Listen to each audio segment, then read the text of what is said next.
I guess I should probably have that stream open to see when I'm actually there, huh? Yeah, I always do that.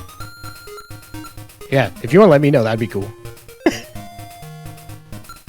I don't know, looks like we are good. Oh, okay. Hey, everybody. My name's Dan, and I am joined by the lovely Laxus.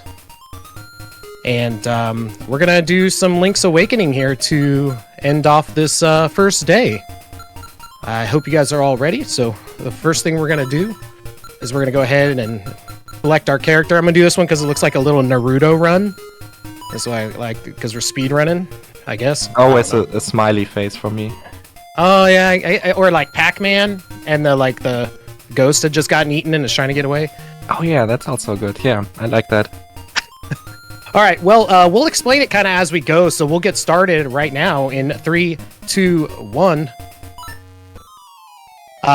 So first things first, there's a lot of little tricks and glitches in this game, and the beginning is really the only big portion of RNG. We're really going to be hoping to get some rupees here in a minute.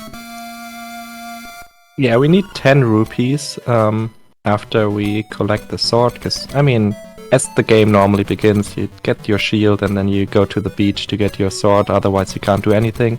And then we need 10 rupees for some stuff to play the claw game. And yeah, these enemies don't like to drop all the time, so it's really annoying. We're actually going to do our first little trick comes right here. I'm going to hold the shield out while walking towards the sword, and we're going to pick up the sword before the owl even leaves the screen. This is going to probably be the only time save of the night, so enjoy it. We are still on pace. Yeah. Alright, off to a great start. So, for these rupee drops, you can sometimes dupe them when you hold out your shield, so that the shield hitbox and Link's hitbox touches the rupee at the same time when it becomes active. Like, it bounces, and when it drops down, that's the first time you can actually interact with its hitbox. And when you at the same time touch it with your shield and with Link, then you get 2 rupees instead of 1. Yeah, and we were able to do that, I think 4 times there. Yeah, that was like one of the best rupee grinds I've seen you do, honestly. I think ever. Yeah. It's all downhill from here. Yeah. So now we go to the shop, and with our 10 rupees we obviously can't buy a lot, so we just steal the shovel, then we buy the bombs, but we don't pay them, because right when he buys them, Dan just saves and quits, so he gets the bombs, but the game didn't remove his rupees yet, so he keeps them for this little crane game. And then we also steal the bow, because, I mean, no one can afford that many rupees, honestly. And the bow is very, very strong, especially early on when you were not supposed to have it. It just kills everything so quickly. Not gonna lie, I was worried before this started that I'd miss the dust. Yeah, that would be the worst. Then we would have to. Actually, well, you could save and quit. That's probably faster than getting 10 more rupees. But yeah, that would be annoying. Definitely. So we are running the 100% route, which means that we have to collect all the seashells. Well, not all of them. We have to collect 20 seashells total, so that we can get the level 2 sword. So we're going to be kind of moving in such a way to grab those. Our first, actual big trick is coming up here, and you'll see this multiple times throughout the run. Laxus, if you want to explain bomb triggers. Sure. So for some reason, when you drop 2 bombs within 6 frames, I believe, you can trigger any cutscene that's on the screen. And by positioning yourself right at the edge of the screen, dropping a bomb, then transitioning to the next screen and immediately dropping another bomb, yeah, we just trigger that cutscene. This one doesn't even save that much time. You could go to him and sprinkle the powder on him. It would be like 10 seconds slower, I think, with like this little cutscene. But later on, there will be bomb triggers that save way more time. Yes. And with like pause buffering with the menu, it's honestly really not that hard to do. And one thing, it may have looked like I did some sorcery and walked through that Octorot, and that's actually going to be a very important part to the trick that we will pull off the most in this run here soon once we get the feather. But yeah, if you want to explain how you kind of clip into walls a little bit. Well, you clip into walls into just running into them basically at the edge. It's like, I don't think there's any other game where you can clip into stuff that easily. It's really like completely free. But yeah, like in some situations, like you saw with the enemy earlier, you can then just walk past them because your hitbox is a little bit off, I guess. But it will be way more important. Oh, the health strats. I haven't seen that one before. I know. Hey, you can't have a run without a dance strat in there at least once. Yeah. But once we have the feather, clipping into walls is will break the game a lot more, because what Dan will do in a moment is called a super jump. So by clipping into the wall like that, then jumping into the wall, and then holding away from it and slashing your sword, you actually perform a second jump, because the game thinks you are on top of the wall. So we can just jump over basically everything if it's laid out in a way like that there is a wall next to it that you can perform a super jump on. And yeah, that trick will be used a lot, and it will skip a lot of stuff in dungeons.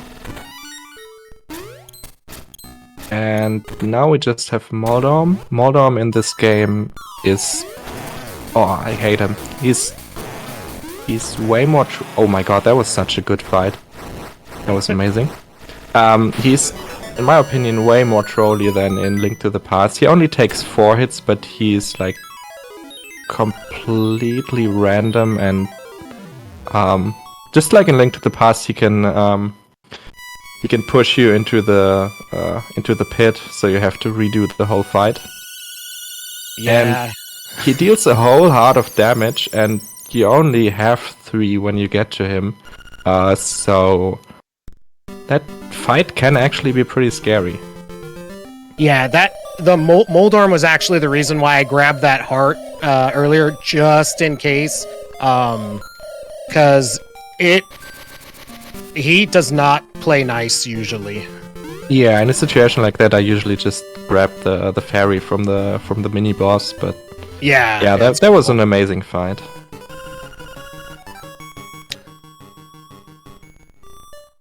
Alright, now we make our way to the second dungeon, and well, story-wise, the children tell you that moblins came to the village and kidnapped Bow Wow, the chain chomp dog.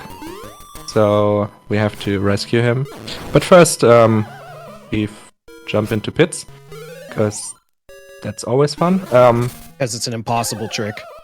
Yeah, with a spin you can hit that crystal on the right to destroy it and not jump into the pit. But that's kinda tricky. He's grabbing some money because he needs some for later, and also another super jump to get to this heart piece early. And then save and quit. The nice thing about this game is it sets you a save and quit point at every entrance of every cave or house or dungeon or whatever. So you can save and quit to get back to that stuff very quickly. And right there, Dan loses 1 frame. It's... Yep.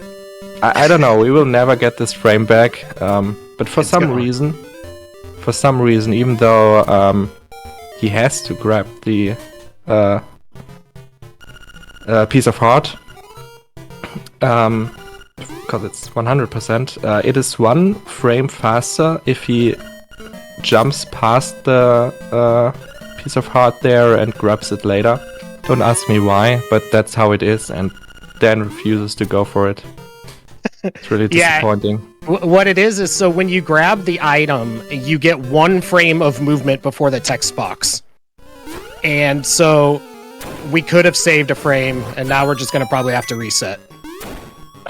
Yeah. Better reset. Alright, and then Dan talked to the photo guy. That's, I think, exclusive to the DX version. There are all kinds of photos that you can make when you go to certain spots. And as part of 100%, he also has to get all the photos. Alright, Yes. And... Oh, go on.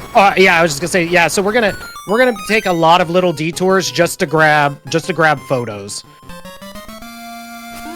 And now we got the chain chomp, so we're gonna go ahead and save and quit, and now we're going to lose 20 seconds to him deciding that he doesn't want to actually help us proceed with the game. But Yeah, but first, before that, we clip into this wall here, and then we just squeeze through, because, I mean, Link isn't that fat, so you can do that. That saves us going all the way around the forest and swamp to get in there from the left. Yeah, that wasn't too bad for Bauer. yeah, it wasn't too good either, but I mean, I've definitely seen worse. yeah. Bauer is unfortunately the only way to get into this dungeon. And sometimes he just decides to not eat any of the flowers, so you just stand there for 30 seconds and wait. It's really good.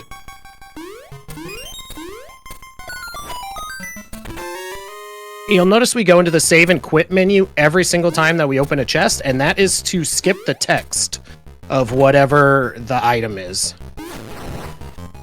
Yeah, it's just a little bit faster if you open and close the save and quit menu instead of seeing that. Nice. Instead of seeing the text box for the items or keys. And once again, just like in the first dungeon, you'll see how powerful the bow is. Man, these mini bosses are pretty hard, honestly. Yeah. That's what you get when you have a bow that's supposed to cost you 980 rupees, but you just steal it before you go into the first dungeon. Okay, here's a little trick to get rid of these ghosts. You were supposed to light up the candles, the torches, and then you can slash the ghosts, I think. But by positioning yourself at the edge of the screen and then slashing them, they just leave the screen. And that also counts.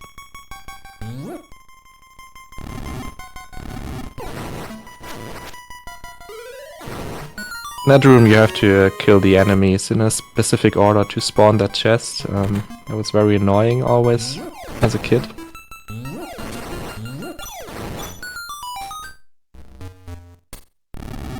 Here we're going to do just a little thing that's going to save just a small amount of time here. We're going to go ahead and equip bombs because it just checks that Link is holding something. So we're just going to hold a bomb instead of picking up that pot. Yeah, and then we get to the second boss. This bottle is... Normally it's a really, really annoying boss. He comes out of his bottle, throws some fireballs, then you can pick it up, throw it against the wall, and hit him a few times, and then you have to repeat the cycle 3 or 4 times or whatever. But instead, Dan will grab this... Oh, that's close. Instead, Dan's bottle, have a small heart attack. Yeah, that as well. He will clip into the wall, to destroy the bottle, place a bomb and then use a bomb arrow to like one cycle this boss. I really like this kill. Yeah, the kill is really cool. So the bomb actually knocks him towards you in such a way that then you bomb arrow the wall right in front of you and you can get a super quick kill. Yeah, and yes, you can combine bombs and arrows to a bomb arrow in this game. A lot of people apparently, despite playing this game, didn't know about that. It's one of the cool things about this game, that you can combine the items like that. Alright, so now we're going to do pretty much the way that this run for the most part goes is we do a little bit of item collection in between every single dungeon. Right now, we need to upgrade our bomb capacity, because that is part of the 100% route, is that you upgrade the dust, upgrade the bombs, and upgrade the arrows. Also, you really need a lot of bombs because of bomb triggers and stuff like that. Yes. So having them is pretty important. So that's why we get bombs first, and and sometimes when you're me, 60 bombs just isn't enough. Yeah.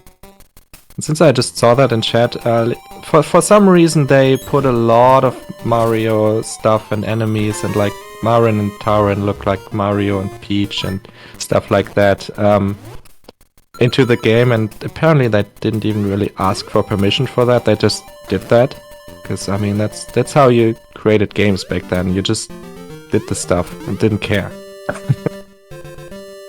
So yeah, there are a lot of like there are piranha plants, Goombas of course, and the chain chomp, and yeah, a lot of stuff.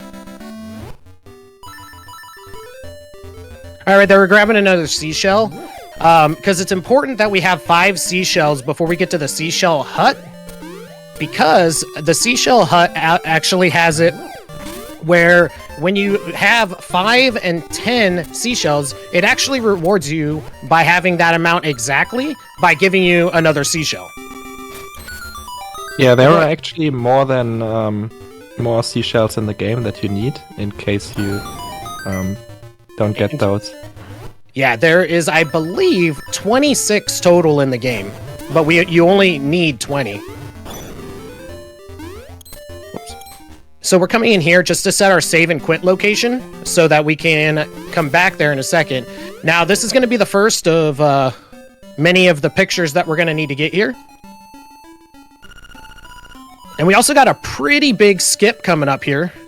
It's called Villa Skip, which the way that we do it in this run is involves basically when you get out of a pause buffer on a specific frame of falling, you get 1 frame of movement, which we're going to use to move 1 pixel. But that pixel is going to be enough. Whoops. It's an important pixel. Yeah, that pixel is going to be enough to get us through a screen transition. Yeah, it saves a lot of time. Why do you need exactly 20 seashells? For 20 seashells, you get the level Master 2 sword, level 2 sword. I don't know if it's called Master Sword in this game, actually. I don't think it has a name. I mean, you can call it whatever you want. The level 2 sword. It's when you get Sally. So yeah, here we go for the stupid trick. Cool trick.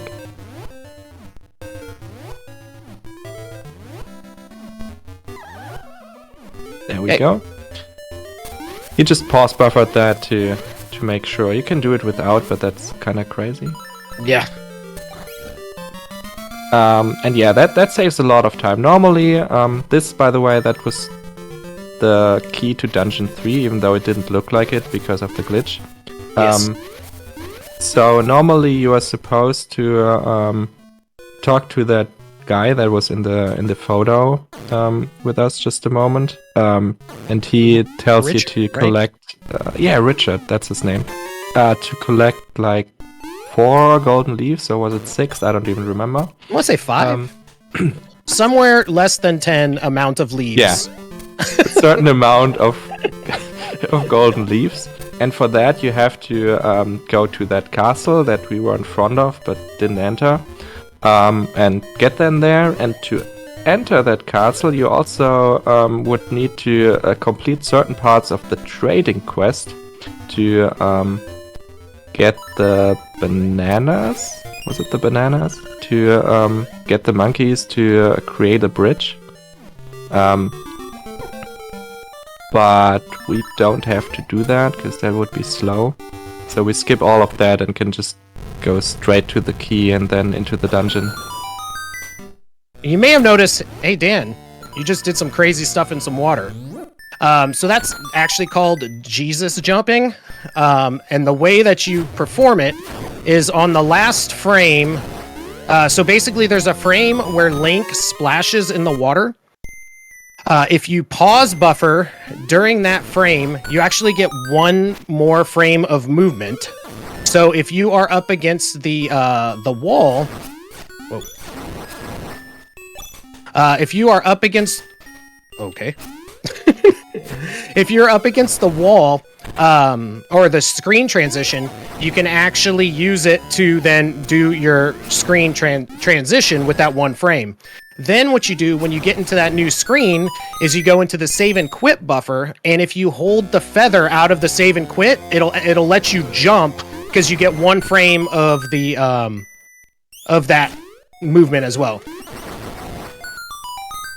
All right, we got a pretty tough trick here, and you know the best tricks you have to do twice, so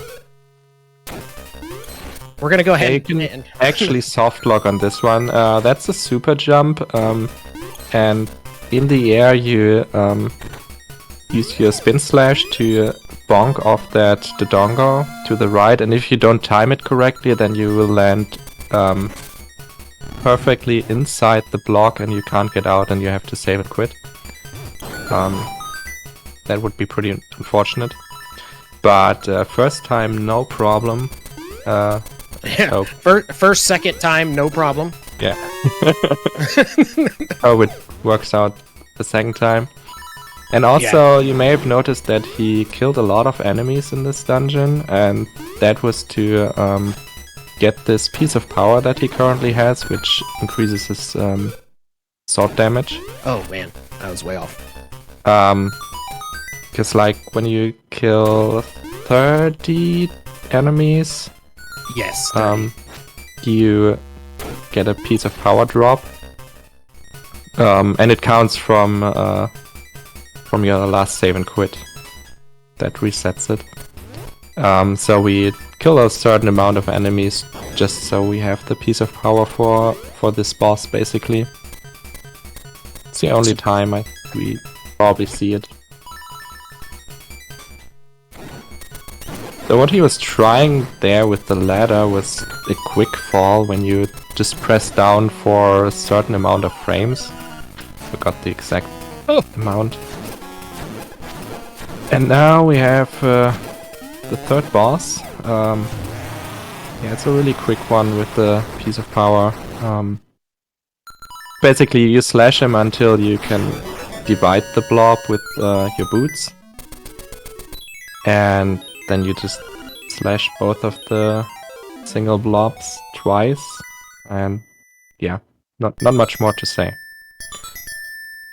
Yeah. No, the glitches are not Japanese exclusive. They actually work on every version. And surprisingly, a lot of glitches that you see here work on both the original Link's Awakening and the DX versions. Yeah, the only reason that we use the Japanese is for the text, basically. Yeah.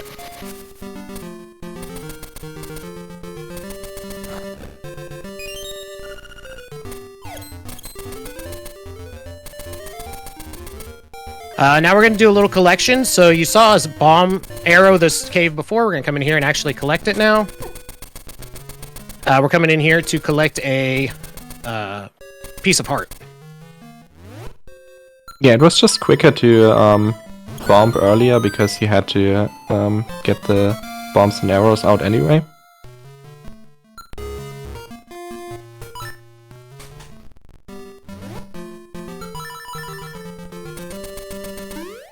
Here we're going to have a nifty little trick to skip a cutscene. So the way, whoops, it's a little early on it. I accidentally hit B.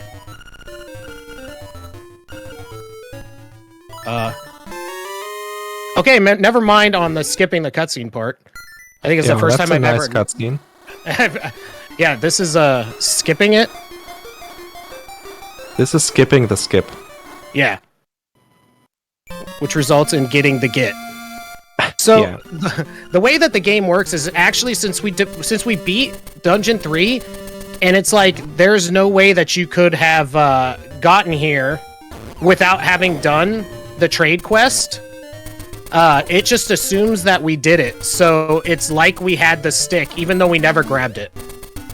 Yeah, you normally get the stick when you enter the castle for the golden leaves. So you are supposed to have it absolutely at this point, but yeah, luckily the game thinks the same way and just gives it to you. Otherwise, yeah, you would have to do the whole training quest. Yeah, and so we skip most of it. And so we were at exactly 10 seashells. So now we have 11 from the house and 12 right there.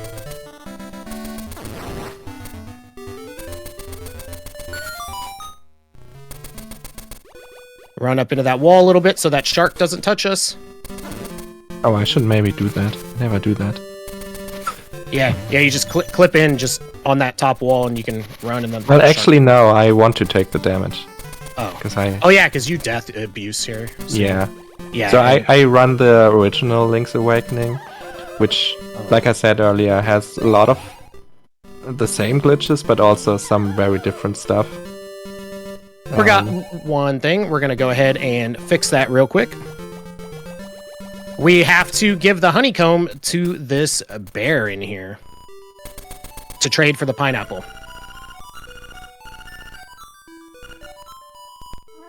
Now we do the skip trick that we were going to do before, because he also has a cutscene. And so we do a save and quit so that we get the trade-in item, and then we come out of the save and quit menu and go immediately into the save and quit menu, so that it skips us actually receiving the pineapple. Like right as we receive it, then the game resets. So we do the save and quit, and then we're good. Now we're gonna grab save and quit immediately. You would not get the pineapple.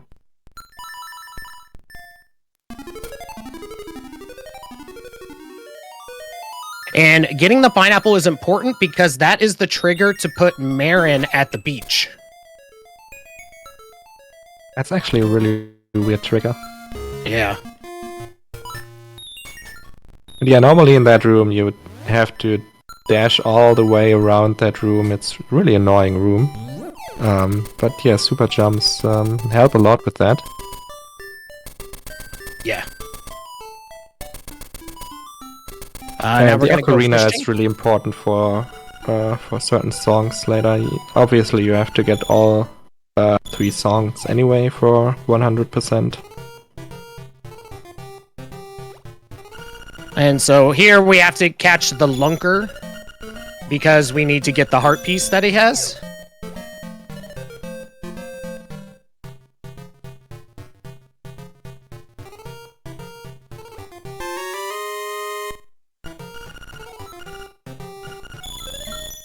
This section here, in between this dungeon and the dungeon we just completed and the next one, was the toughest part for me to learn this game, because there's a lot of random stuff.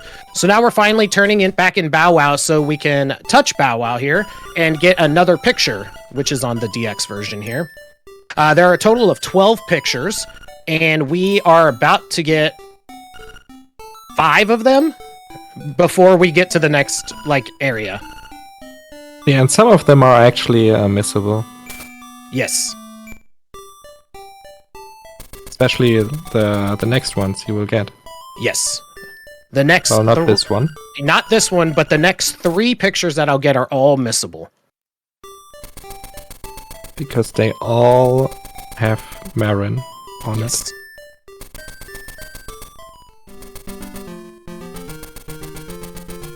So we're coming down here to grab a quick seashell on our way down to the beach, because we can't find any seashells at the beach. Because That makes sense. Why would there be any?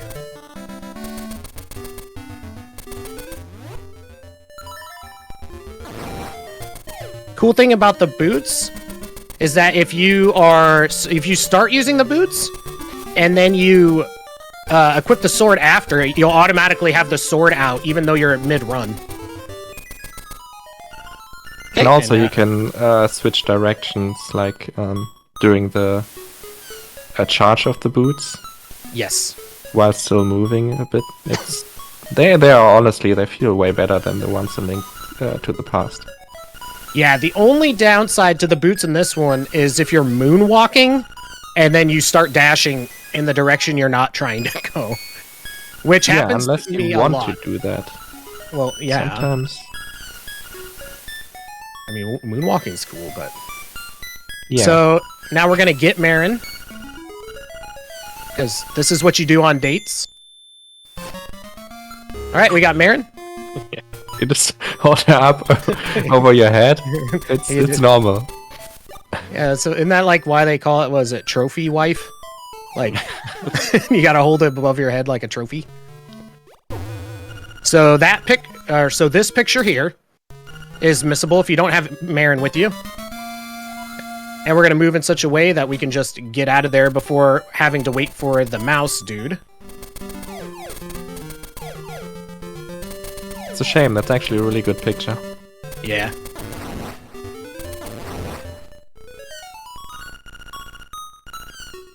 And this here is another picture that is missable.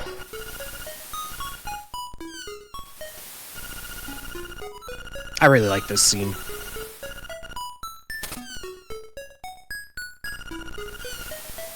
Pretty much anytime Ballad of the Windfish plays, I'm happy. Well, unless I'm sad.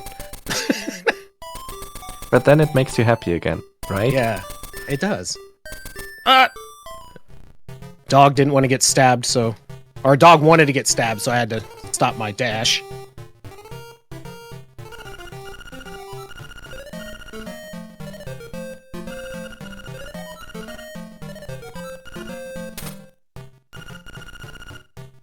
And this asshat comes in, ruins a good thing we got going on. Freaking Mario. Right. Don't you have our own princess to save?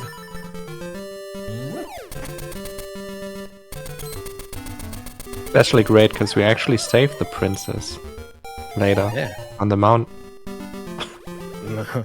I was like, I don't. I think we both just kind of leave her. Oh, dude. I thought you would have to. No. No. Yeah, you just leave her as well. Yeah, that's fine.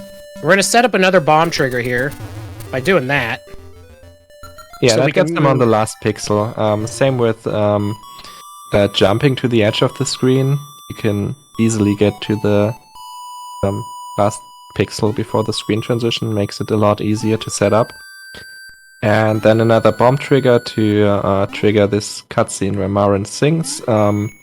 Which is funny because he has Marin. He could... I could literally Use just it. go up to the walrus and talk to it, but Yeah. it is like 6 seconds faster, I think, something like that, to do the bomb trigger so that I don't have to go over there. And it's not so much going over there, it's that you have to wait for her to leave the screen before you can move again. So the further right you move, the longer it takes for her to get back off the screen. That was interesting. Here we're gonna do yet another bomb trigger. Not really a cutscene, but we're gonna go ahead and grab that heart from over there, because, you know, cheating. Now we're gonna attempt the swag strat of the run that I think I've gotten once. I believe in you. That makes one of us.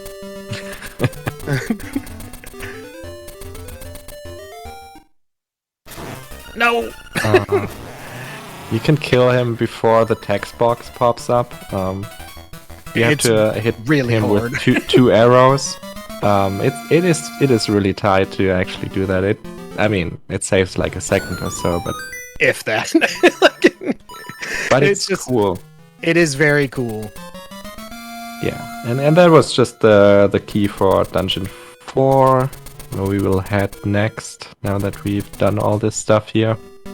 Yeah, we're just gonna go grab another seashell here. This one's actually... well, I guess it's in a desert, but it's kind of by the sea, right? So, maybe checks out.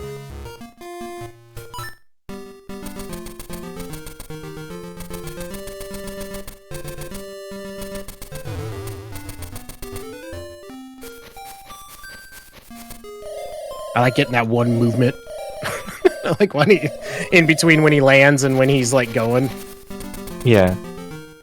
For some reason you can just walk a few pixels during that. And we're gonna go ahead and we're gonna get Marin's song.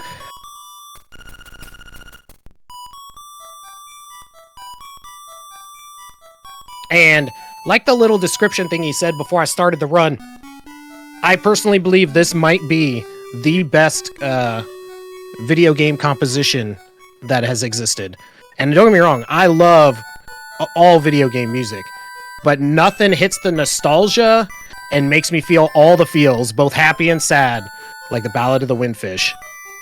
And, you know, in subsequent playthroughs, it definitely takes on a different meaning when you realize that Marin is singing the song knowing that her people and her existence will soon no longer exist.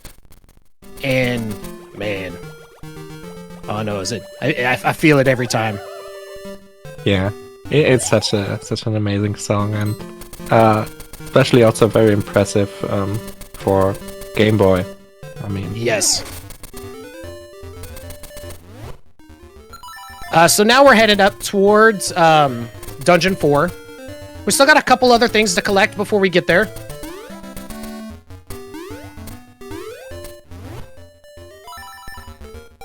And then we will start doing some...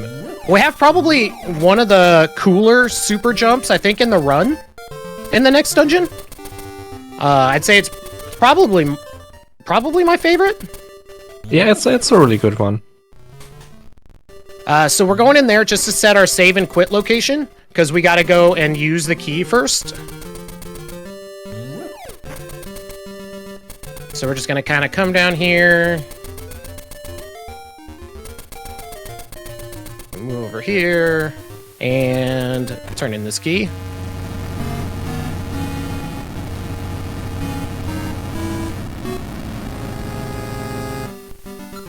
Now we save and quit. Save us all that time there. Pop in here. We're going to go ahead and put on our trusty feather and sword. So we can do cool stuff like that. Not really cool stuff, but we do need to hit that.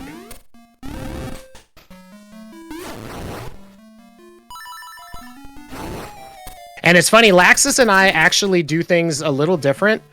I personally, you'll notice that anytime that I use the feather and the boots at the same time, I try to always have the boots on B and have the feather on A. And he tends to do the exact opposite. Yeah, I hate it with feather on A. It just feels so wrong to do it the other person's way. We're going to do another Jesus jump here. So we're trying to pause it on the frame that our splash animation happens, just like that. And then we hold up and jump, and we get our one movement piece there again, so we can jump out. And this is a cave that I hate, and you'll see why later. Also, this is one of the best tracks in the game as well, Telltale Heights. It's pretty solid.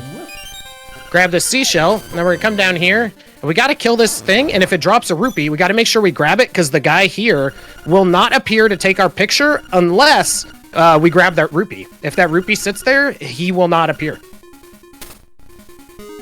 So, beautiful picture of his foot. And now we're gonna head into our fourth dungeon here.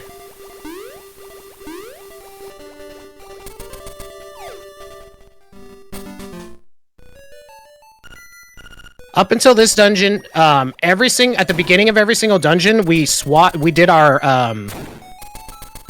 like equipment swap as we came into the dungeon. That actually skips the text of what dungeon you're in. This is the only one that we won't be able to do that in.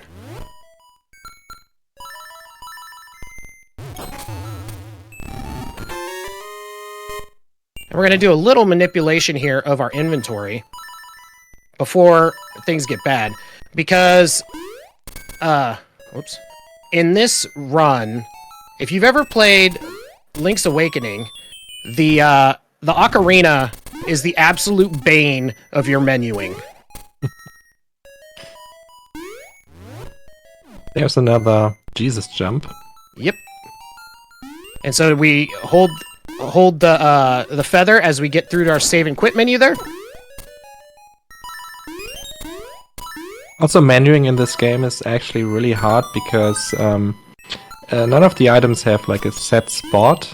They always just go where you put them. So you end up with your items in very different spots all the time.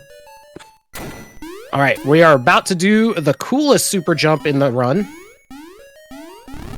Or at least the coolest looking.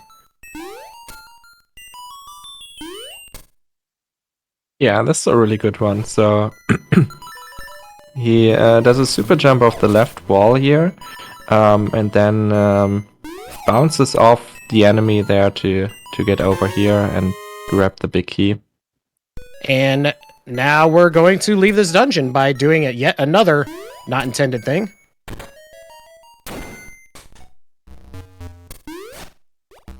Cool. Hey, that's how I always do it. Yeah. And that's that boss. Yeah, I am pretty sure I never did that when I played casually, but yeah, a spin and 2 bomb arrows just destroy the boss immediately, or 3 bomb arrows do the trick. Yeah, he never gets to do anything.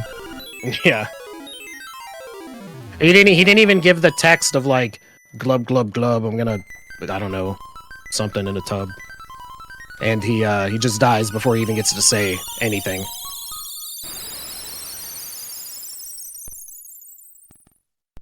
All right, and now we've got a little bit more item pickup, and this is actually an interesting part of the run because this is where we go out of order in the dungeons. The next dungeon that we do is actually going to be Dungeon 6. But first, we got to hear this game's version of Tequila.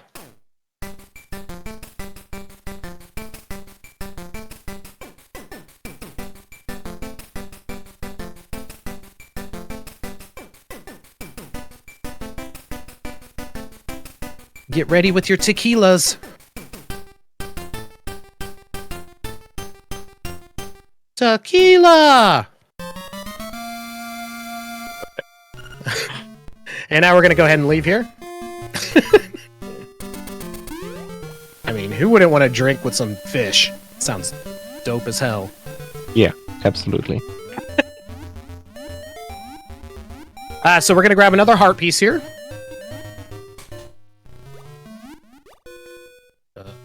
Maybe? I don't think I've ever missed this heart piece, but it's cool. It was in a different spot this time. Don't worry. I swear. It's that rupee RNG coming back to bite me. Literally, that was probably like one of 2 times that I've ever gotten that rupees like that. So stupid. Alright, and now we got the most annoying part of this run, or this game. This ghost. And we're gonna grab a lot of stuff here. So first thing we're gonna do is we're gonna come into this phone booth to set our save and quit location. We're gonna come up here and we are going to grab a seashell. I'm gonna fix my inventory though, because it's always weird having like a random hole in your inventory. And now we're gonna do an interesting bomb trigger. So typically you have to give him the fishing hook, but we're gonna go ahead and drop 2 bombs within 6 frames up here in this pit that's not there, and he's just gonna be like, oh yeah, I'm gonna catch a fish. I don't need anything. And then he's gonna give us a bikini top. Because this is the Japanese version. That's what it is. Whoops. And not the, was it necklace? Yeah. Yeah. It's in the European versions also, the bikini top. Oh, is it? I think only the US Only version. the US. The Peru. Although I'm not sure if that was only on the original Link's Awakening and they switched it for the DX version. Not sure. But yeah, with that, we just skip pretty much all of the trading quests. Trade quest. Yep. And, oh good, the ghost is also talking to me. That couldn't have been any better. There's a little buffer thing you can do there to skip that little cutscene. Just like almost every other trick in this run, it's frame perfect. We're gonna do another really cool trick here. This trick is going to allow us to jump this gap without the hook shot.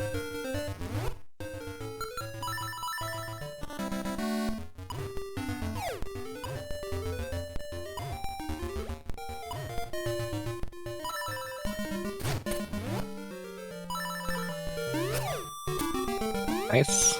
Well done. So that is... So the interesting thing about this game is that the, each of the, pauses in this game advance the game a different amount of frames.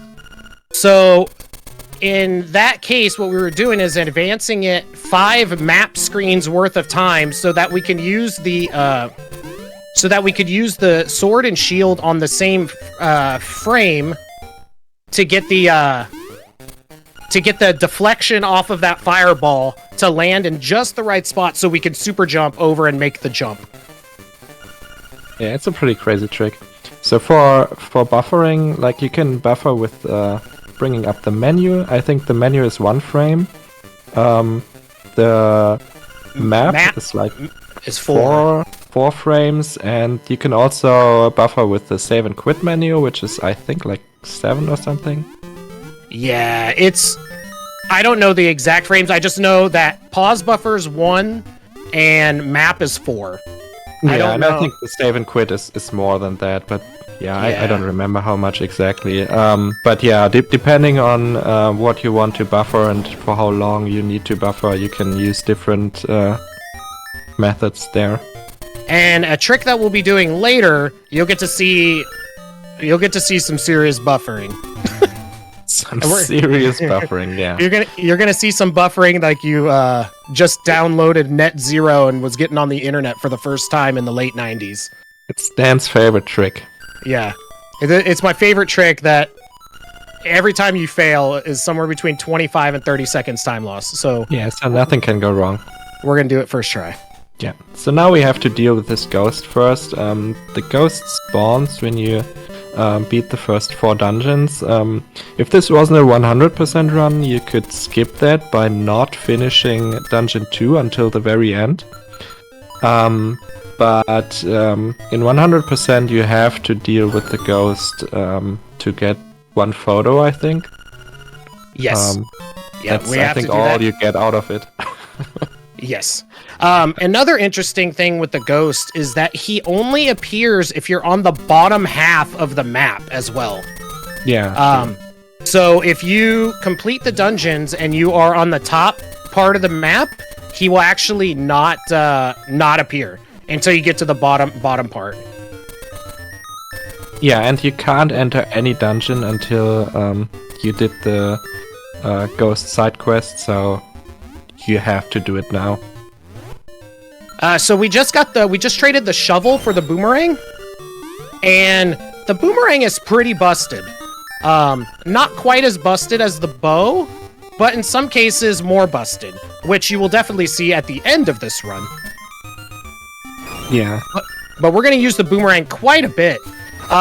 Whoops. And actually, the next dungeon that we're gonna complete is not going to be a numbered dungeon. It's actually going to be the DX exclusive color dungeon.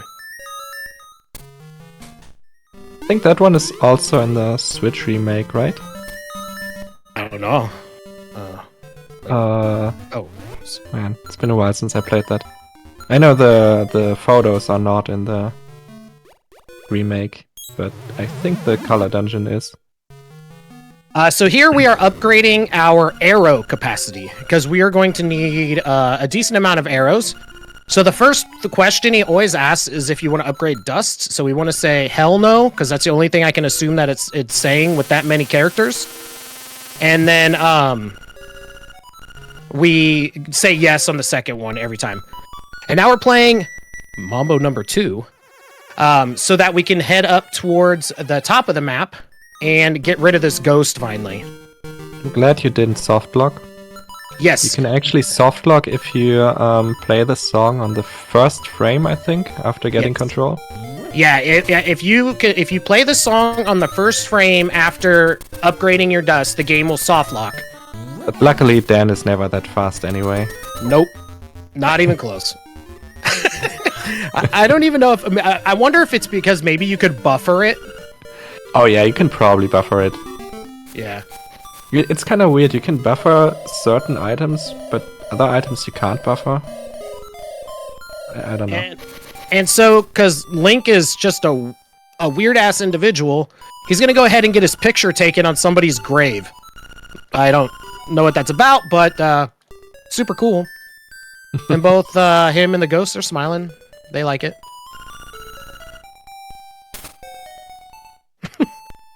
So now we no longer have our spiritual friend here.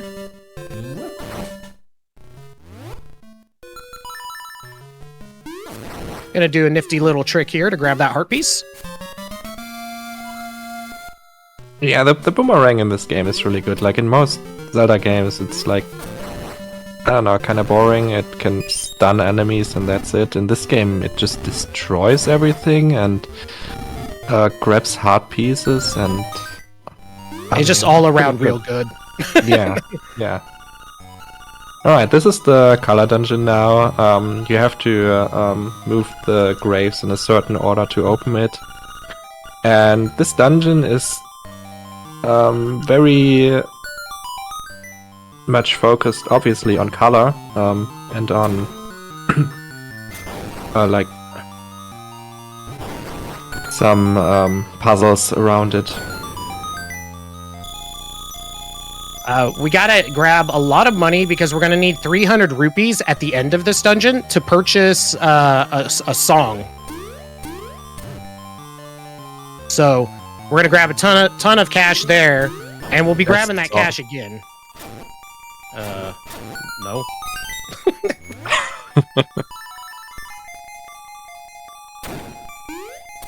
And yeah, those enemies, like you can only kill when they are not on their respective color and stuff like that. This mini boss, you just need to sprinkle some powder on it. Yep. Give him 6 hits of the dust, and he ODs and is dead. So we're gonna come up here. We're gonna grab the big key. We're gonna save and quit, but then we're actually gonna hard reset our Game Boy. Because by doing this is actually going to make those rupees reappear. And since we need those rupees to pay for the song, that's how we make them come back, so. Just like in real life. Mm-hmm.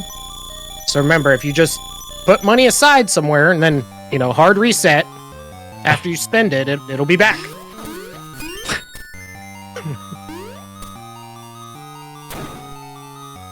My favorite part of this dungeon is that it plays the Zelda 1 dungeon theme. It's so good. Yeah, it's a nice throwback. Alright, so the color dungeon. So not a beginning dungeon, so arrows shouldn't be that good, right?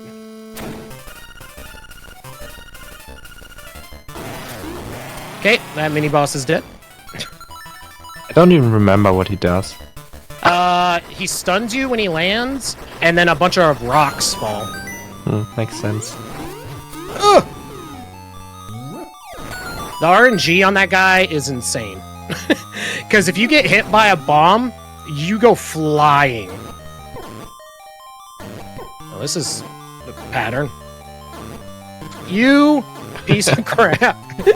So you have to put them in the right holes, and sometimes they just don't cooperate at all. Yeah, that's like the most RNG portion of this game, other than the rupees at the beginning. Especially when they overlap, and you just can't hit only one of them, so you constantly hit one in the wrong direction. Now we have the boss of this dungeon. Once again, arrows are pretty good. Yeah, so pretty much every time you hit him, he turns his color, and when he's red, one more hit will do it. And if you don't hit him for long enough, then he will revert his color. So just yeah, you just want to hit him as quickly as possible. Technically, it would only take 4 arrows, but on the third one, he always drops a Stalfos in between you and him. And so it's it can be a little tough sometimes to make that last arrow happen before he reverts a little bit. So here we're grabbing the blue tunic, which is actually going to have damage. The 100% route only calls for you to grab a tunic. It doesn't matter which one. However, believe it or not, the one that gives you more defense is actually faster. I think it's because it allows you to take more like damage boosts and stuff. Because you don't have enough hearts, right? Yes. And okay, I think it doesn't even really matter because you get the level 2 sword soon, so yes, the damage is not that important. Okay, so this part, I swear, is the toughest part of the run. It is deceptively hard. So we're gonna make a jump without getting the hook shot, and we're gonna do it first try. That jump is actually really hard. Like, it's pretty much a max jump, and you have to jump somewhat diagonally. It is very tricky, and I've seen Dan a few runs to that jump. Literally this week, I have died. That means lost all of my hearts trying to make this stupid ass jump. Yeah, like I said, you don't have enough hearts. Exactly. Unfortunately, the blue tunic does not have the hearts that you take from falling damage. So an interesting thing on this little puzzle, if you'll call it that, is that these are the only signs in the game that both B and A will actually speak to them. So you have to actually be really careful to not check them twice accidentally, because then it starts the whole puzzle over. Yeah, now for the best song in the game. Yeah.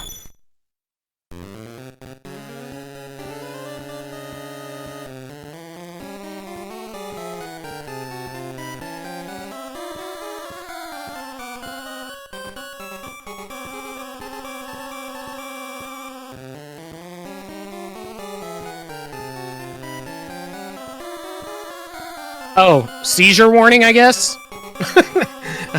I guess that would be probably a I good think call out. they are stunned already from this wonderful music. Yeah. Hearing seizure warning? As if that's a thing.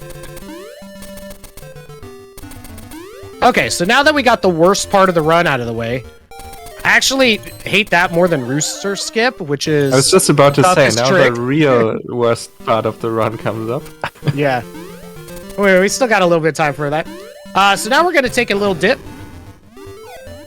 Because we need to collect another heart piece.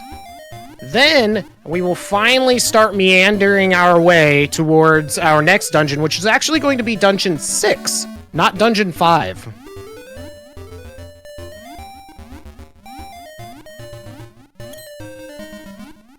So, yep. We're just swimming through a moat.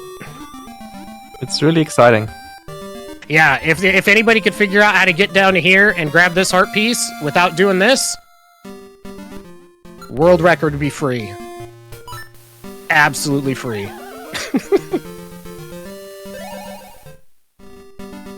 Alright, so now we're gonna get my favorite picture in the game. And the reason I like it so much is because of the smirk that Link has in this picture. I don't know why he looks like this, but we're gonna take a picture with Azora here. And this random, paparazzi dude following us everywhere. Also, make sure when you play this game to print out all your pictures with your Game Boy printer. Yes, it's very important. It's actually, you have to submit them via mail. Otherwise, your run is not valid. Because you didn't 100% the game. Yeah. Alright, so now... Oh, go ahead. Yeah, go for it. I was going to say, so now we're going to get the key for the next dungeon. So that's where we are currently headed through an area that's... It's easy, but it's I don't know.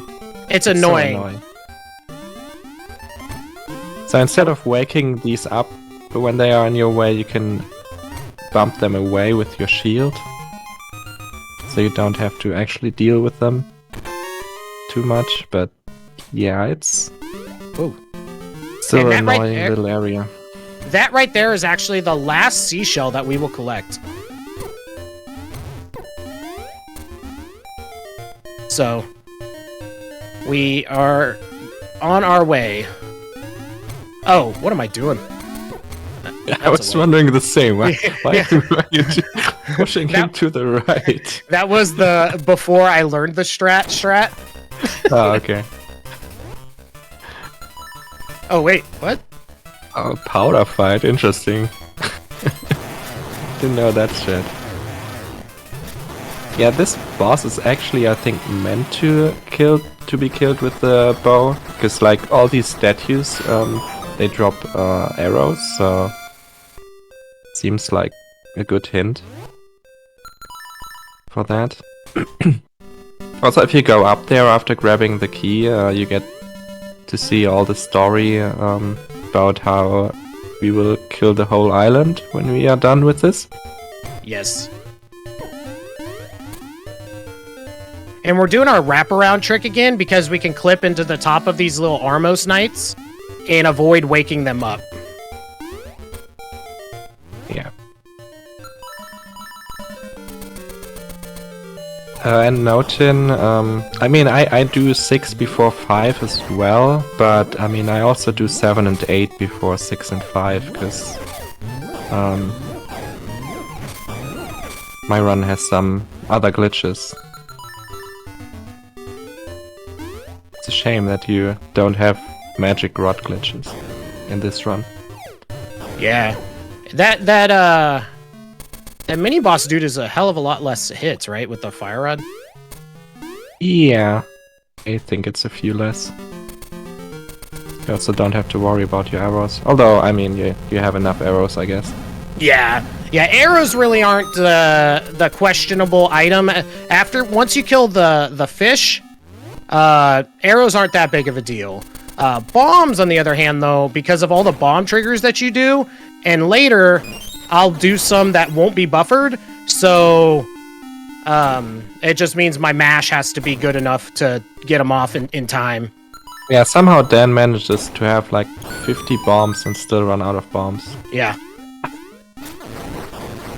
Oh, you... Dang, that was unfortunate. Little... Yeah, I think I just took it too wide. Impossible. Just hold up and left. Oh. Yes. Always down and left. Well, what was it? I forgot. It's just hold up and left like that. Yeah. But somehow the first screen's supposed to work. It just never works, though.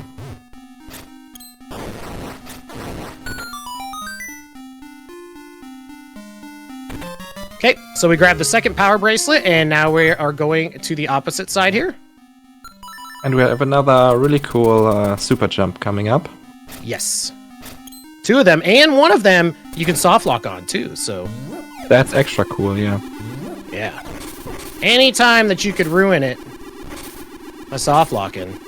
That's when Luckily, you know it's a good soft trick. locks in this game are not that bad, because you can just save and quit to the beginning of the dungeon.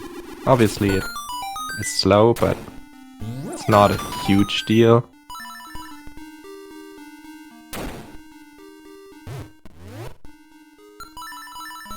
We're gonna go ahead and send that dude with his friends to Valhalla.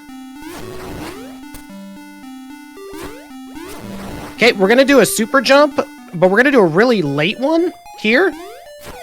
so that we're on the 1 pixel here, so that we can do a big super jump and get up over this side. So it's like super jumpception, because we have to do both of them. And we're gonna do the same block clip here. So we hold diagonal and bam. Now this is the jump that you can potentially soft lock on, but we're good. Most of these super jumps that you see, they can be, like that one's pretty much pixel perfect, but there isn't a huge leeway on most of them. But the penalty for missing them is usually you just try again. Yeah, once you understand like the timing for them, it's not too bad. Yeah, that horse thingy is really fun.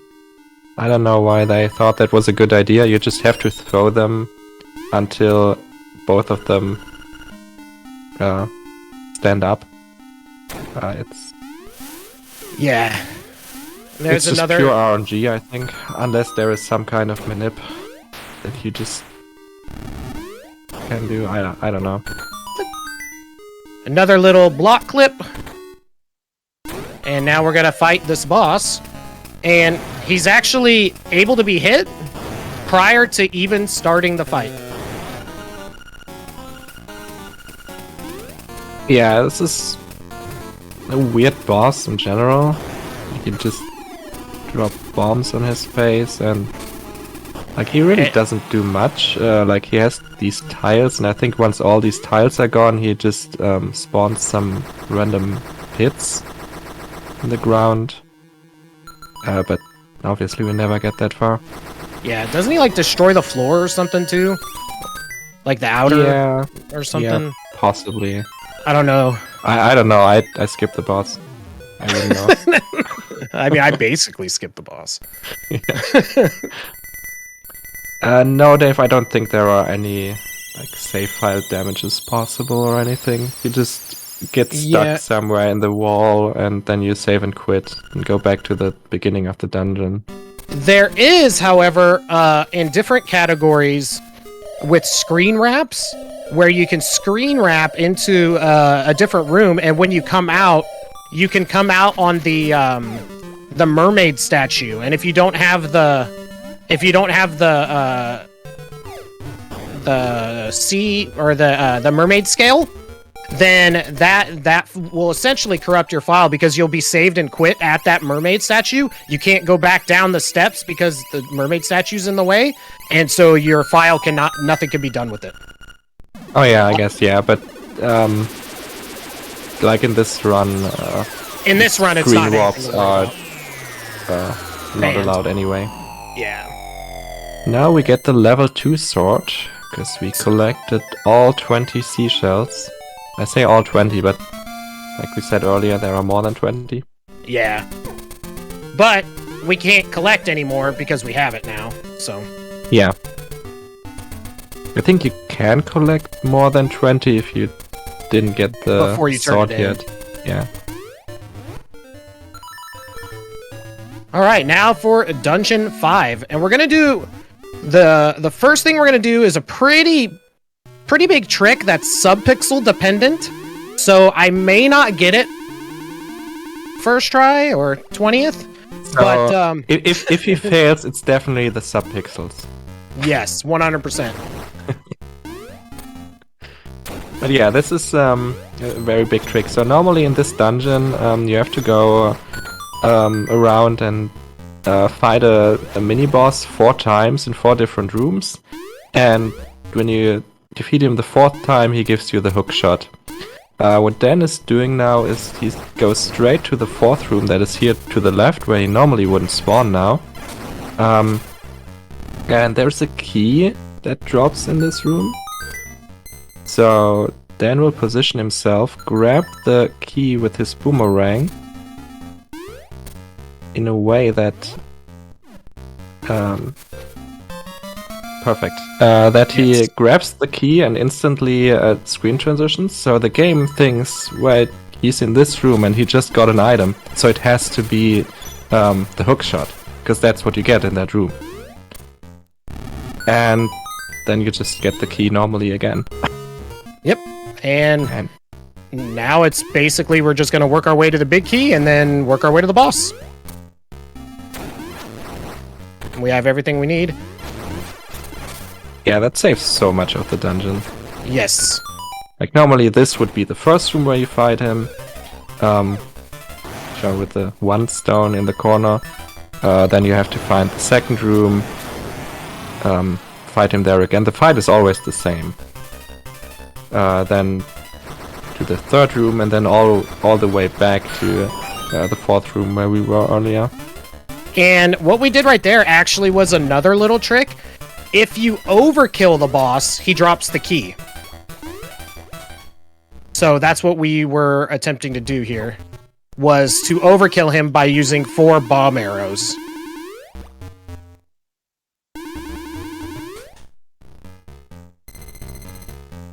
And we're going to go ahead and grab the big key.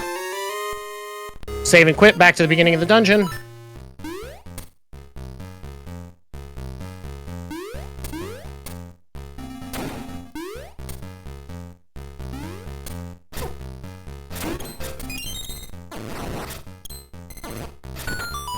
Gonna do another little glitch here that's gonna allow us to clip through some blocks. Because for some reason, if you use the hook shot while clipped in the thing, the 1 pixel with the wraparound like we do for the super jumps, it pulls us 1 pixel every time we use it until you get halfway, and then you just turn around and use it and it pushes you back out.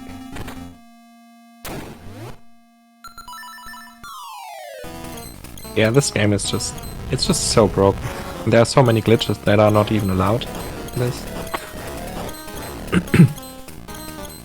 Like similar to Link to the Past, like this game is just so broken, and there's also an any percent category that beats the game in under 5 minutes, because there's also some kind of glitch world.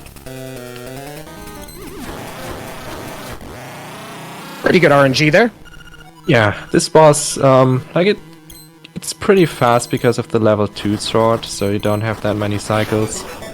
It's just RNG where on these 4 spots he comes out, so if you're not on the right side, then, well, you won't get there in time.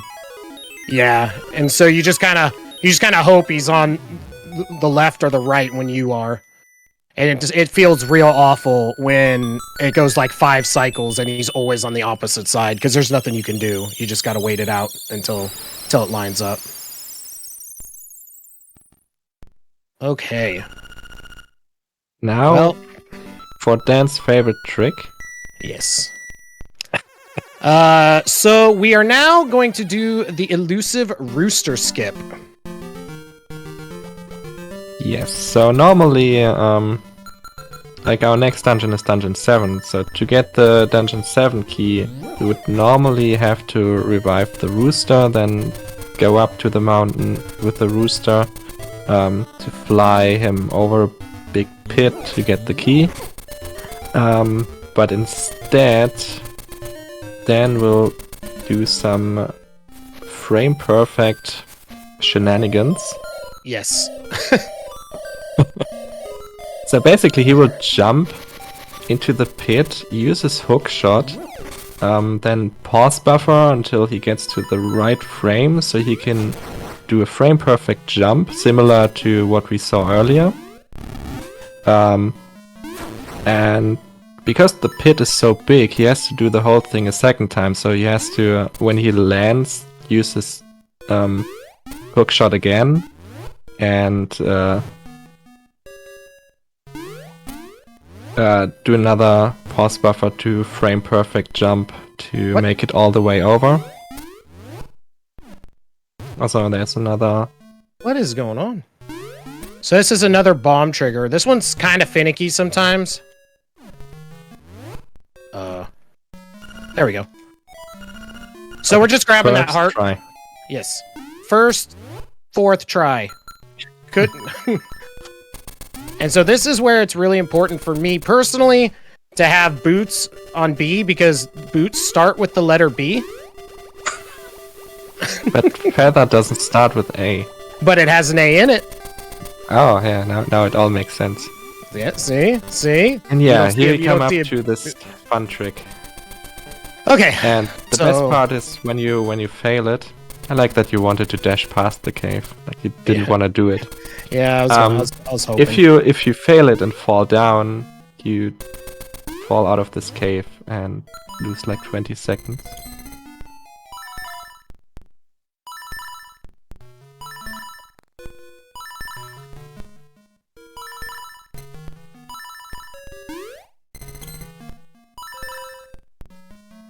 Shit. I think it's good. Let's go. Perfect. So once again, you could see how he was first buffering with the menu for 1 frame buffers, and then when he saw a specific frame, then he was doing a map buffer, and that lined up perfectly with the frame he had to jump on.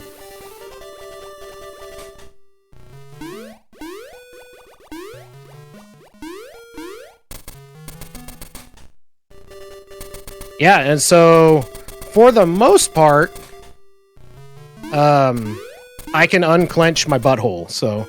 Well, you are kind of low on bombs now. I know, I only have like 35. It's questionable, but... I mean, normally this wouldn't be questionable, but I've seen Dan lose more bombs. Well, the bomb trigger is one of those things where, you have to drop bombs within 6 frames of each other. However, there are certain conditions where a bomb trigger will not work. And honestly, by the time I tend to notice that it's not working, the bombs are gone. Yeah, you have to just kill the enemy in that room, and then you should be fine. So yeah, we're coming up to Dungeon 7, and if you played this game, Dungeon 7 is very annoying. So you're supposed to grab a giant iron ball and throw it at 4 pillars in the dungeon to destroy them, and that brings down the last part of the dungeon. But instead, we can, of course, do all of that with bomb triggers, so we completely break this dungeon. Yeah, this is probably the most broken dungeon in the game. Like, yeah, absolutely. we do a lot.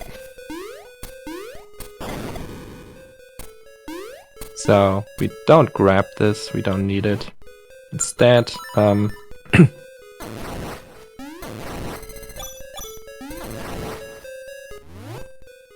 we do these bomb triggers here for all 4 pillars, and that works. So what he did previously was usually just use bombs with the screen transition, but instead he can just also drop bombs into a pit. He just has to mash fast enough. The risk there is if you don't mash fast enough, you can waste a lot of bombs. Really quickly. Yeah. So normally you would only be able to have 1 bomb on the screen at a time, but when you drop it in a pit, it goes away immediately. Yeah, exactly. The game erases it. Yeah, so if you can mash quicker than like 6 frames, I guess, yes, then you just get them. So that makes it easier and maybe quicker if you do it right, but it's also a bit risky because you could lose all your bombs and then you have a problem. Okay, now we have one of my least favorite tricks. It's a really cool trick, but it's also very precise, and this looks like a first try, perfect. So that was the Goomba surf. So instead of like having to go around and all that stuff to get up there, he clips into the wall, waits for the Goomba to go right, which is pure RNG, and he got lucky that it was actually first try. Yeah. He can just go every direction, and then you reset the room over and over again. But yeah, when he goes right, then you can do a super jump. Has to be a very high super jump. And then you just land on the Goomba and get over the wall. So what I was trying to do there, which I was able to do on the last hit, is there's actually, when you get into this screen, there's not a plane on the bottom, and your weapons can actually wrap around and hit the bird when he's off the screen above. But it's kind of finicky. So, but yeah, I mean, overall, I'm happy with how it's all I've never done. seen you do that with the sword beams. Yeah, it can be done with the sword beams or the hook shot. Yeah, The that's sword what I beams- normally see. Yeah, because usually I've taken a hit, and so I don't have the beams. Makes sense. So basically, what I'm saying is I was playing too good. I was playing too well. I mean, this And- was a really good dungeon. Like with That's pretty first try solid. Goomba surf and everything, that was pretty good. Yeah, for the record, my PB in this run is like 131. So I don't know where we're gonna end up, but if we get this- like close, I mean, it was mostly pretty It's good. like a pretty good run so far, but now we jinxed it, so Yeah, we're gonna bomb the crap out of the end of this. So we're gonna skip Marin here, because, I mean, she's fine. Yeah, she can just jump to the left there, and Yeah, she's just good. like I mean, did. somehow she got there, so She can get down. Yeah, that's a very good point.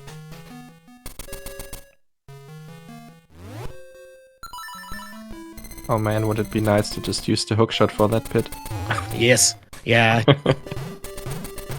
After watching your runs, it always makes me feel good. It's funny, so since Laxus runs a different category, we each look at each other's run and we're like, man, I'm glad I don't have to do that. On so many different tricks on this run. It's really pretty funny. So this here is the last upgrade, since we've already upgraded bombs and arrows. Now we're going to upgrade our dust as meeting the requirement for our 100%. Well, Dave, it's normally, like, it's not Zelda, really. I mean, it's Zelda, but she's called Marin, or Marin, whatever.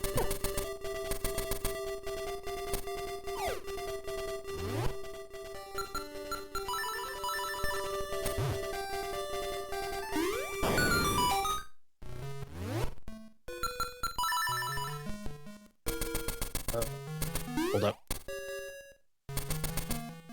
So we're supposed to use the shield there, but we're just gonna damage boost. It's kind of funny that you do that even though you actually have the shield because you need it for 100%. Yeah. So what you do there is you clip into the wall when you dash up, and that removes the knockback that you normally would get from the flames. Then you can just dash through and take a little bit of damage. And you can also dash through that head when it awakens, so you don't have to fight him. And that was another bomb trigger, so we didn't have to play the song to wake the wall up turtle. The wall turtle, yeah. The wall turtle. I don't know. It probably has a cool name.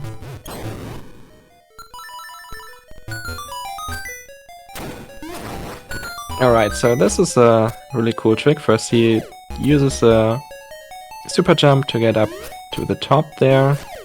And then he gets on a very specific pixel to hookshot over and Okay. clip past that key lock. It is very precise, but yeah, when you know the inputs, it's apparently not that bad. Yeah, it's really not. The hard thing is just getting the pixel. And Also, then fun fact, this mini boss, when he hits you, he can boot you back to the beginning of the dungeon. It's amazing.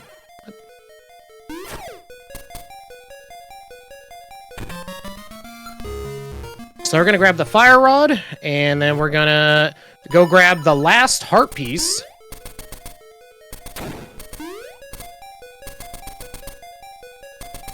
Yeah, the fire rod or magic rod is not that important in this run. In the original Link's Awakening run that I do, the magic rod is super broken. You can despawn every enemy with it. But in this one, I mean, he will use it a little bit for this boss, but not much more. And there was another... Yeah, that was like a modified Jesus jump. Yeah. And allows us to basically fake flipper in lava. Even though you have flippers, but they are apparently not made for lava. I don't know why not. That's the last heart piece that we need? Yeah, just one heart left from the boss.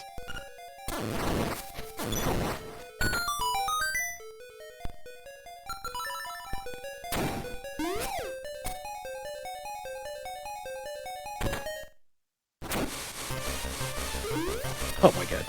No! I always like your deboost shred. Oh god. That was a flawless fight. That was exactly how they wrote it up in the tutorial. Yeah, it's so annoying when you miss him and he gets away, and yeah, then you can't really catch up to him. Just kind of panic and jump in the lava and swing and pray. Yeah. So while this thing is going, you can't actually walk anywhere, but you can still jump. So at the end, he jumps a little bit closer to the chest that way. Yeah, saves a minimal amount of time. One thing we didn't mention either is when you jump, ooh, that's nice. When you jump diagonally... Oh yeah, walking diagonally is slower, but jumping diagonally is not. So whenever he had to go diagonally, he tried to jump, basically. Yeah, I think that's the only time you actually use the fire rod, right? In this one? Just getting to the egg now. Oh yeah, makes sense. So yeah, that's the last boss, and now all we have left is the windfish egg and the final boss. Yeah. So I'm gonna try to make this take about 9 more hours. So, because Dave said he would just keep the marathon going. So maybe a good time for some intermission. This is very much a lie. I'm tired, man. He literally told me, Dan, take all the time you need. The more, the better. It's for the kids. Think of the kids, Dan. Think of the kids, Dave. Okay, I said it was very much a lie. I wasn't even... okay, first of all, I'm tired. Second of all, I just yelled in these guys' ears that it was a lie, and it was completely muted, so like talking to themselves. Oh. Well, that's cool. Now nice. People can hear me. He's literally been talking crap this entire time. Yeah.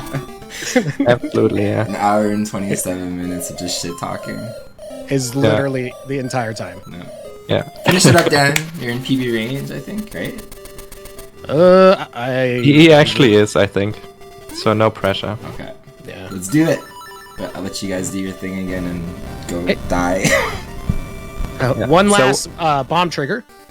Yeah, because using actually the flute would be too slow.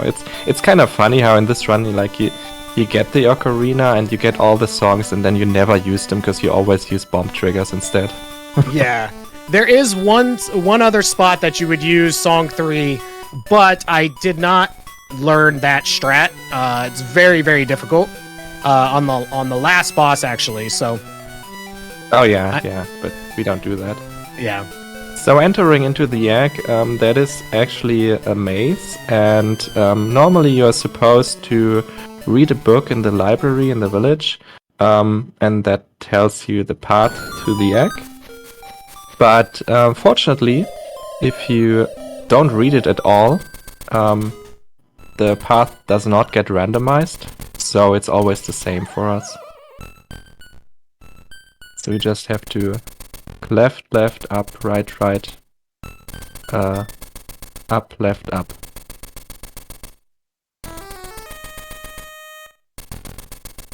Which is very convenient that it's not randomized until you read the book. And entering this final boss fight, he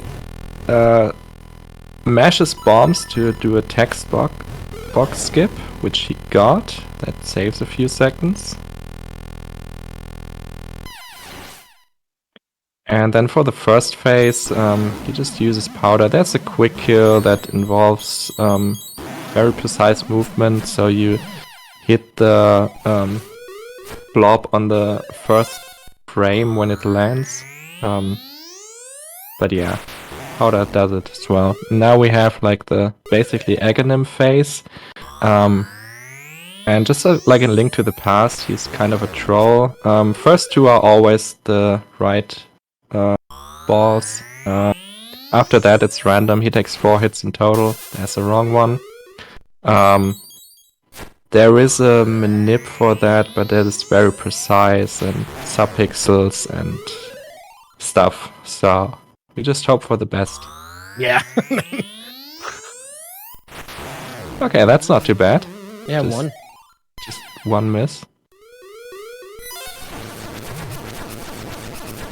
I see you implemented the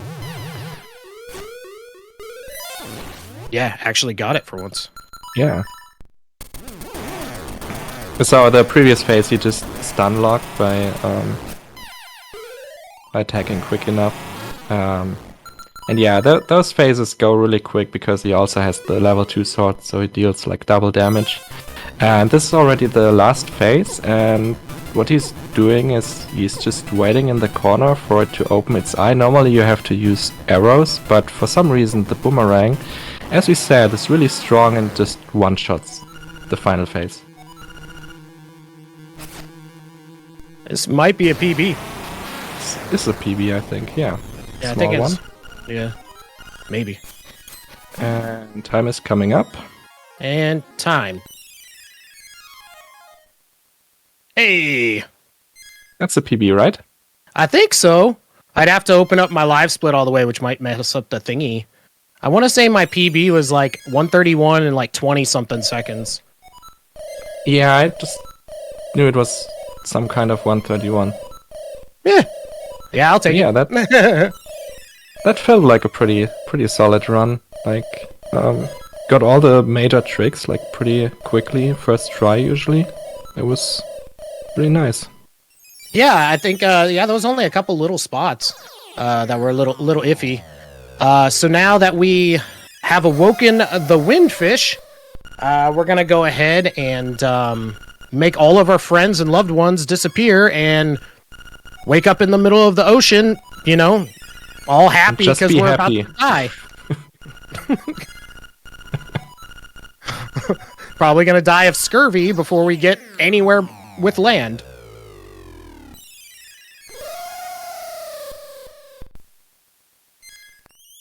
Let's hear this song one more time. It's okay to cry if you want. I might.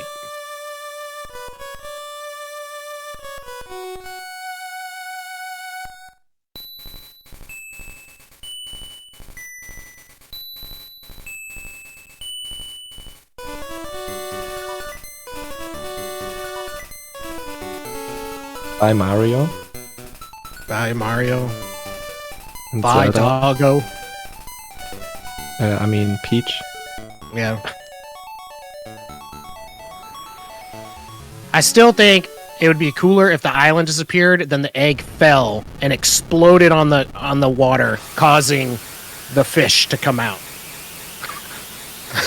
I want to see some cinematics, damn it.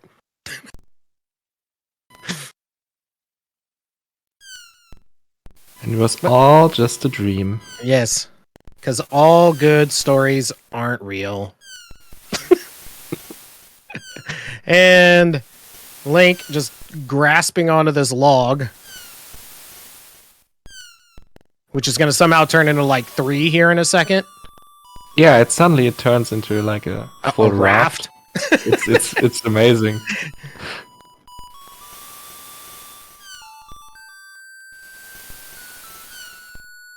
Oh, okay, it's 2 logs. Still.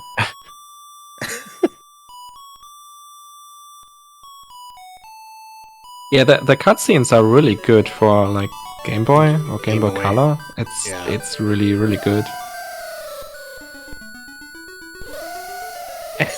you just see him getting bigger and bigger because he's coming down on Link. It just splash. Like this looks just really impressive for Game Boy. Like Oh, totally. the whole game is like really impressive for Game Boy. Like cutscenes, music, gameplay. I mean, it's a really broken game, but it's nothing you would really have trouble with in a casual game. But yeah, if you want, then this game is super broken. Yeah, this game has a lot going on with it. It's really fun, and the run is not that hard to learn. There's a lot of backups for almost, so many of the different tricks and stuff. I really enjoyed learning this. I actually spent the last week and a half derusting it just for this event, and I would highly recommend it. It's a really fun run. I want to thank everybody for coming out for Dave's charity event here. It's just always feels good helping out people, and we all know cancer sucks, and it's just a really good cause. So thank you everybody for coming in. The 6-frame matches, I don't think that there's a single place where you have to do it. No, you don't have to do them at all. Yeah, you can actually do it with screen transitions. Well, technically, you would have to do it on the final boss text skip, but yeah, that's the only one. Missing that is not that bad. Like it loses you 10 seconds or so. 10 seconds ish, yeah. So feel free to learn it. It's super fun. But yeah, thank you so much for having me. Thank you, Laxus, for doing commentary. I knew that it was going to be difficult for me to to do both at the same time because I don't know, it's the mental gymnastics. I was just happy to remember where everything was and actually complete a valid run, let alone PB. That's pretty dope. I'll take it. Yeah, thank you. I mean, it was also pretty difficult because for Dan it's like super late. For me, it's super early, so that meshed really well. Yeah, but yeah, it was fun. Great run. Really cool, and thanks for having me. Yeah. And now Dave can finally go to bed. Yeah. Or he can give you guys a little encore Super Mario RPG. Maybe do a bonus run. Yeah, we'll speedrun Super Mario RPG for 4 hours. Yeah. That's a good idea. Yeah, just one more time. Oh, you could do it twice then, right? Yeah. Yeah. No. Actually, no.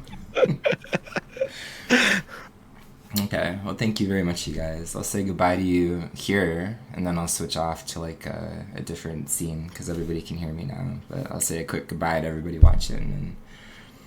Okay. But, yeah. Sounds good. Thank you, and we will catch you guys all later. Cool. Thank you guys very much.